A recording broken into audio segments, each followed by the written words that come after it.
আমরা হাসিনা তো হটাই না এই জন্য যে আরেকটা ফ্যাসিস্ট এসে তার জায়গা পরিবর্তন করবে।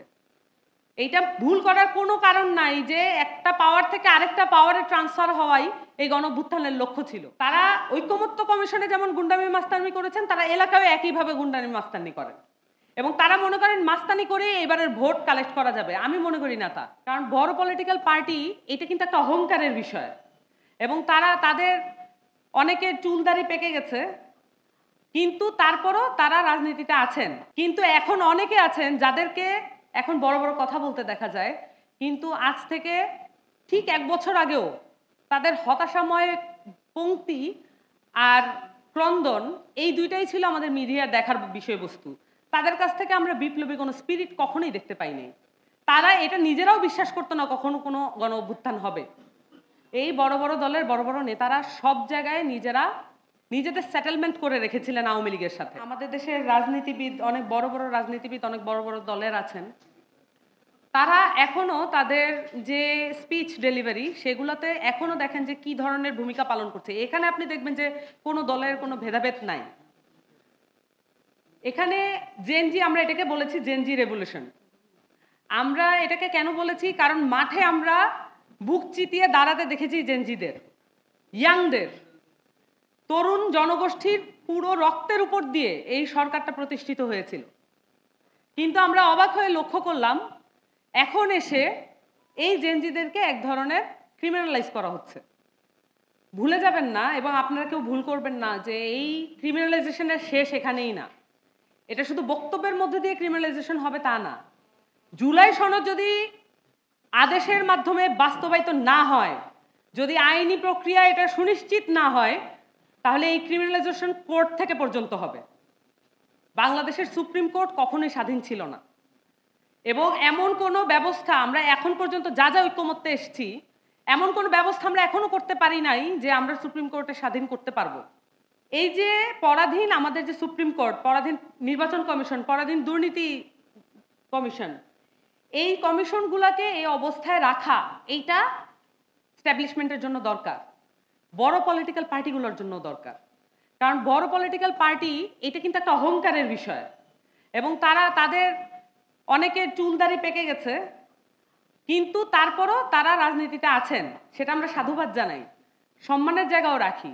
কিন্তু এখন অনেকে আছেন যাদেরকে এখন বড় বড় কথা বলতে দেখা যায়, কিন্তু আজ থেকে ঠিক 1 বছর আগেও তাদের হতাশাময় পংক্তি আর ক্রন্দন এই দুইটাই ছিল আমাদের মিডিয়ার দেখার বিষয়বস্তু।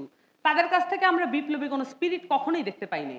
তারা এটা নিজেরাও বিশ্বাস করতো না কখনো কোনো গণ অভ্যুত্থান হবে। এই বড় বড় দলের বড় বড় নেতারা সব জায়গায় নিজেদের সেটেলমেন্ট করে রেখেছিলেন আওয়ামী লীগের সাথে, কিন্তু এখন এসে তাদেরকে অনেক বিশাল বিশাল বক্তব্য দিতে দেখবেন। সবচেয়ে বেশি যেটা দেখবেন যেটা ইয়াং জেনারেশন, সেটাকে ক্রিমিনালাইজ করতে। এই যে ঐক্যমত্য কমিশনে জুলাই সনদ বাস্তবায়নের জন্য এখানে 4-5 জন তরুণ যে ওই পুরো ফোরামের মধ্যে বসেছে, এইটা কিন্তু একটা মাথা ব্যথার বিষয় তাদের জন্য।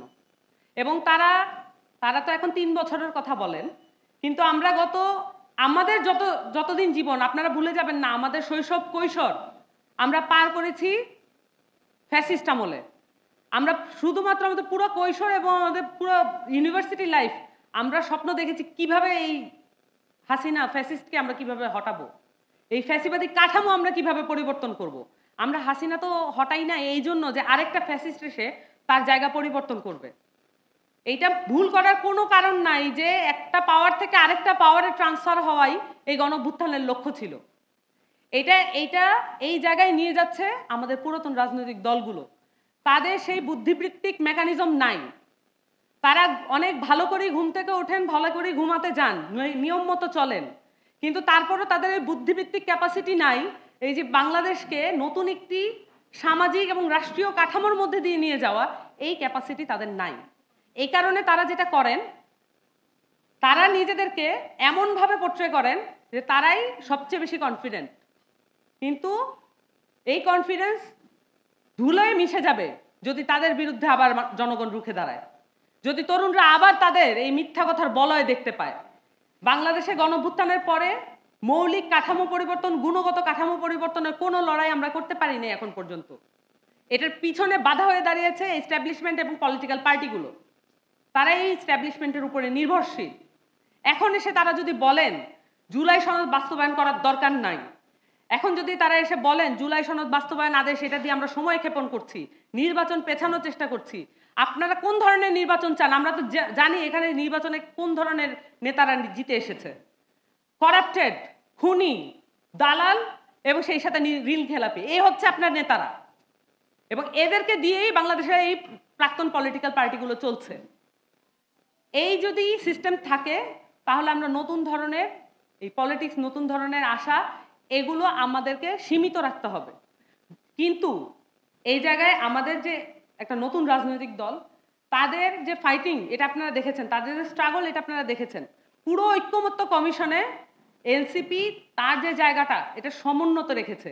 আমরা শুরুর দিন থেকে এখন পর্যন্ত বলে আসছি গণপরিষদ নির্বাচন হচ্ছে বাংলাদেশকে উত্তরণের একমাত্র পন্থা। সেটাতে তারা ঐক্যমত্য হয়েছেন ঠিকই, কিন্তু লিখতে দেননি আলী রিয়াজকে। এই যে পরিস্থিতি তারা তৈরি করেছেন, তারা ঐক্যমত্য কমিশনে যেমন গুন্ডামি মাস্তানি করেছেন, তারা এলাকায় একইভাবে গুন্ডামি মাস্তানি করেন এবং তারা মনে করেন মাস্তানি করে এবারের ভোট কালেক্ট করা যাবে। আমি মনে করি না তা।